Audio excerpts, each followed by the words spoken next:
All right, coaches, our goal in this video is to bring you some tips on coaching the GHD hip extension, along with showing you some common faults you might see, along with some of those fixes. So Alex is going to go ahead and give you 2 examples of the GHD hip extension.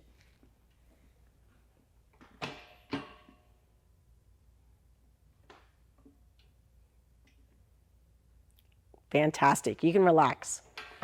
So first thing we're going to do is take you guys through the setup. So the feet are going to start between the pads. From there, I'm going to have Alex grab the handles on the GHD, and he's going to slide himself forward. From here, the quads are right on top of the pads, and if he puts his hands on his hips are free and clear in front of the pad. From there, he's going to get in this Superman position, and he's going to cross his arms over his chest. As we descend down to the bottom, the goal is bracing the abdominals and the spinal erectors, but from here, we have to release the glutes and hamstrings to allow us to hinge at the hip.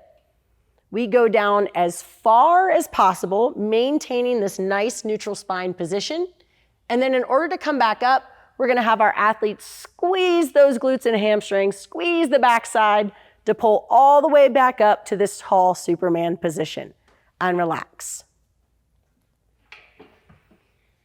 The depth that your athlete goes in that movement is going to be dependent on their flexibility.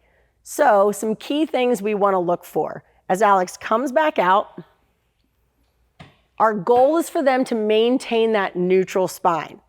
So they may relax the glutes and hamstrings, great, and they get to a certain part where they get tight here and they start rounding through that back instead.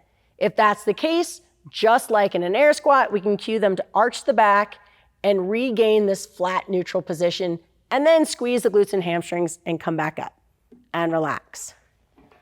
Over time, they can work that position until they're able to get lower and possibly eventually to that 90-degree angle.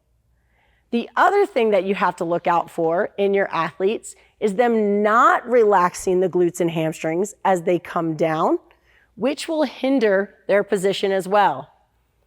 So from here, they're in this nice neutral position, but as they go down, instead of relaxing here, they try to get closer to the ground by lowering their shoulders, which rounds out their back.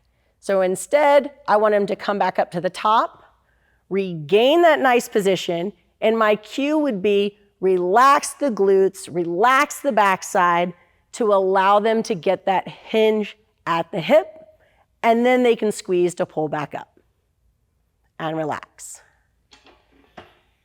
If by chance you don't have GHDs or you are working with your athletes in a class, some other things that will work this movement as well would be something like a good morning. So maybe you have a large class, not enough GHDs, or you don't yet have a GHD. A good morning is a great substitute. So the good morning, the bar goes on the back. From here, the setup is going to be just a nice relaxed knee, a soft knee, you could say.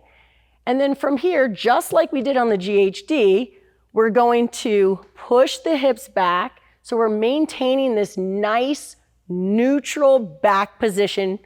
We're hinging at the hip. So you can see his back is flat, his abs are engaged, his spinal erectors are turned on. From here, he's going to squeeze his glutes and hamstrings to pull himself back up to that tall standing position. So we'll show you 2 more. Flat back is the name of the game. Pushing those hips back so we can hinge at the hip with a flat back. What we can also do, or we can take our athlete to the ground and we can do what's called a Superman position. So in this Superman position, our hands are going to be over our head, like Superman, it's like we're flying, and we're going to glue our athlete's feet together, legs straight, feet glued together. From here, he's going to try to lift his hands and his feet simultaneously, squeezing those glutes to lift off the ground, raising that chest up. So we got glute engagement, we got back engagement, and then he's going to lower himself back down. So one more time, everything squeezes simultaneously up, and then we lower back down and relax. I hope this video was a helpful tip for you guys in coaching, possibly some scaling options for your athletes, as well as seeing those faults that you've been struggling with and hopefully some fixes for you. Have fun.